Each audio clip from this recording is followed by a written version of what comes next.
আজকে সকাল থেকেই শুরু হয়েছে ঝিমঝিম বৃষ্টি, কিছুতেই যেন বৃষ্টি বন্ধ হয় না। আবার মোবাইল খুলে দেখলাম যে পুরো কলকাতা নাকি জলে ভাসছে। তাই আমার বান্ধবীকে ফোন করে জিজ্ঞাসা করলাম যে কী রে, তোদের ঘরের কী অবস্থা। দেখলাম ওদের বাড়িতেও জল ঢুকে গেছে। তো যাই হোক, সকালবেলা বৃষ্টি হচ্ছে আর আমি চলে আসলাম এখন রান্নাঘরে, কারণ মর্নিং ড্রিঙ্ক বানাবো আমার।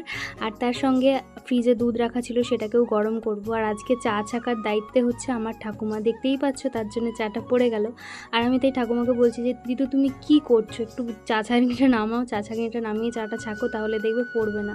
তো আমার কথা অনুযায়ী উনি চা ছাঁকনিটা নামিয়ে ছাঁকতে আর চাটা পড়েনি। তো যাই হোক, তারপরে চাটা খেয়ে দিয়ে এসে আমার কিট্টু বাবাকে একটু দেখছি আমার কাছে আদর খাওয়ার জন্য মাথাটা পুরো একদম নুইয়ে দিয়েছে। আর খরগোশ দেখবে যখনই একটু ভালো ফিল করে তখনই মাথাটা নুইয়ে দেয়। আর দেখো আমরা দুজন কি সুন্দর ঘুমাচ্ছিলাম একটু, তারপরে একটু শুয়েছিলাম উঠে, আর মানে ল্যাদ খাচ্ছিলাম আর কি। তারপরে হচ্ছে মাছ নিয়েছে দিদু, চিংড়ি মাছ, তো সেটাকে এখন পরিষ্কার করব ভালো করে। আর চিংড়ি মাছ দিয়ে আজকে একটা তরকারি বানাবো, সেটা তোমাদের সঙ্গে আগের ভিডিওতে শেয়ার করছি। চিংড়ি মাছগুলোকে ভালো করে পরিষ্কার করে ধুয়ে আর চলে আসলাম কিট্টুর কাছে, কারণ আজকে না সকাল থেকে ওকে ছাড়তে পারছি না, বাইরে ভীষণ বৃষ্টি হচ্ছে। আর ও তো একদম ফর্সা টুকটুকে, হিমাচলের ছেলে বলে কথা, তো একটু ফর্সা, তো সেই জন্য ওর পুরো একদম ল্যাপটা লেপটি হয়ে যাবে কাদায়। আর আমাদের তো মাটির বাড়ি, তো সেই জন্য কাদা হয় বলে ওকে ছাড়িনি। তো যাই হোক, তারপরে রান্নাঘরে চলে আসলাম। আর রান্নাঘরে এসে না এসেই দেখো মাছ ভাজতে চলে এসেছি। চিংড়ি মাছ কটাকে আর কি ভালো করে নুন হলুদ মাখিয়ে রেখেছিলাম, আর এরপরে ভাজবো বেশ ভালো করে। আর কি জানো তো, বেশ যে তরকারিটা আমি বানাতে যাচ্ছি আজকে, সেটা প্রথমবার বানাচ্ছি, তার কারণে খানিকটা মোচা দিদুকে রেখে দিতে বলেছিলাম।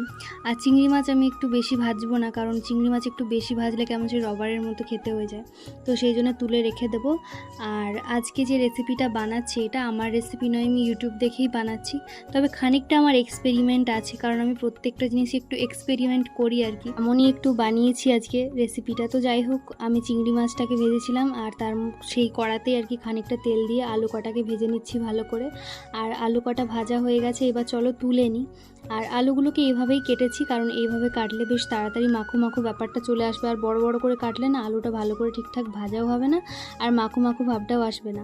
তারপরে ওই কড়াইতেই আর কি যে তেলটা বেঁচেছিল তার মধ্যে পেঁয়াজ দিয়েছি, আর তারপর আদা বাটা রসুন বাটা দিয়ে ভালো করে কষিয়েছি। আর তার সঙ্গে দিয়েছিলাম হলুদ গুঁড়ো, জিরে গুঁড়ো, ধনে গুঁড়ো আর লঙ্কার গুঁড়ো, সমস্ত কিছু দিয়ে ভালো করে কষেছিলাম। আর দেখলে মশলাটা কতটুকু দিয়েছি, আর পেঁয়াজও একটা মতো দিয়েছি, কারণ একটু কম মশলা দিয়েছি। এই তরকারিটা বেশি মশলা দিলে হয়তো ভালো লাগবে না।